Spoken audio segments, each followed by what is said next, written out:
எம்மாவூர் சீடர்கள் ரொம்ப விரக்தியாக, ரொம்ப உடஞ்சு போய், பெரிய ஒரு ஏமாற்றத்தோடு, ஒரு பெரிய பயத்தோடு அப்படியே நடந்து போகிறாங்க. அவங்களுக்குள்ள நிறைய ஏமாற்றங்கள் இருக்கிறது. அப்படின்னா அவங்களுக்கு ஒரு நம்பிக்கை இல்லை, என்ன பண்ணுறோம் அப்படின்னு தெரியல, ஒரு வாழ்க்கை குறித்த ஒரு ஐடியா அவங்களுக்கு கிடைக்கல. ஆனால் வேதம் சொல்லுகிறது, எம்மாவூர் சீடர்கள் நடந்து போகும்போது ஆண்டவர் அவர்களோட போய் ஜாயின் பண்ணுறாரு, ஆண்டவர் அவர்களோட போய் சேர்ந்தார். அப்போ அவங்க தங்களுடைய இருதயத்தில் இருக்கிற ஆதங்கத்தை அப்படியே கொட்டுறாங்க. மூணாவது, நம்ம பொதுவாக ஒரு 2 பேர் நம்ம பேசிட்டு போகிறோன்னு வச்சுக்கோங்களேன், மூணாவது ஒரு நபர், தெரியாத ஒரு நபர் நம்ம கூட ட்ராவல் பண்ணுறாங்கன்னா நம்ம உடனே என்ன பண்ணுவோம் அப்படின்னா அந்த பேச்சை நிப்பாட்டுவோம். அதை நம்ம ஊர் வழக்கத்தின்படி சொன்னால் பிளேட்டை மாற்றுறதுன்னு சொல்லுவாங்க தெரியுமா. உடனே மூணாவது ஒரு நபர் உள்ளே வந்தால் நம்ம நிறைய பேர் பிளேட்டை மாற்றிடுவோம். அப்படின்னா அப்படியாடா நேற்றுக்கு நம்ம அங்கே பார்த்தோம்ல அப்படின்னு சொல்லி மாற்றோம்.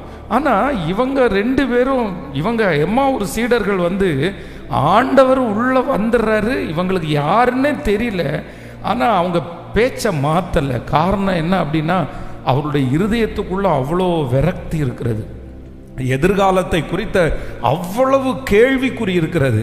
ஆனால் வேதம் சொல்லுது, ஆண்டவர் அவர்களோடு பேசி நடந்து கொண்டே வருகிறார். அந்த வீடு அவங்க திரும்புகிற வரைக்கும் ஆண்டவர் பேசிட்டு வர்றாரு.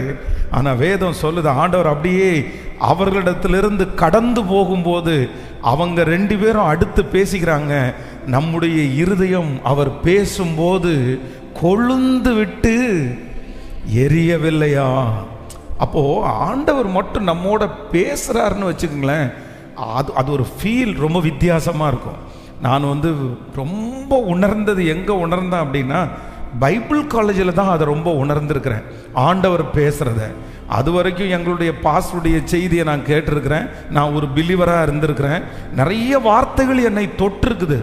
ஆனால் அந்த பைபிள் காலேஜில் அந்த வேதத்தினுடைய ரகசியங்களை எல்லாம் அப்படியே கேட்க கேட்க, ஸோ இவ்வளோ பெரிய ஒரு தேவனை நம்ம மிஸ் பண்ணியிருப்போமே, இந்த தேவனுக்குள்ள இவ்வளோ பெரிய விஷயங்கள் இருக்குதா. அவர் பிரசங்கம் பண்ணும்போதே அழுக வரும், அவங்க பிரசங்கம் பண்ணும்போதே ஒரு பெரிய வைராக்கியம் வரும், அவங்க பிரசங்கம் பண்ணும்போதே ஒரு பெரிய தைரியம் வரும். ஏன்னா ஆண்டவருடைய வார்த்தைக்கு அவ்வளோ பெரிய வல்லமை இருக்கிறது. எத்தனை பேரை ஆமோதிக்கிறீங்க? அப்போ ஆண்டவருடைய வார்த்தையை நீங்கள் ரசிக்கணும், ஆண்டவருடைய வார்த்தையை நீங்கள் கேட்கணும். ஆண்டவர் உங்களோட பேசுகிறத விரும்பும் போது அதை நீங்கள் காது கொடுத்து கேட்டீங்கன்னா அதற்கு நிகரானது இந்த உலகத்தில் ஒன்றுமே இல்லை.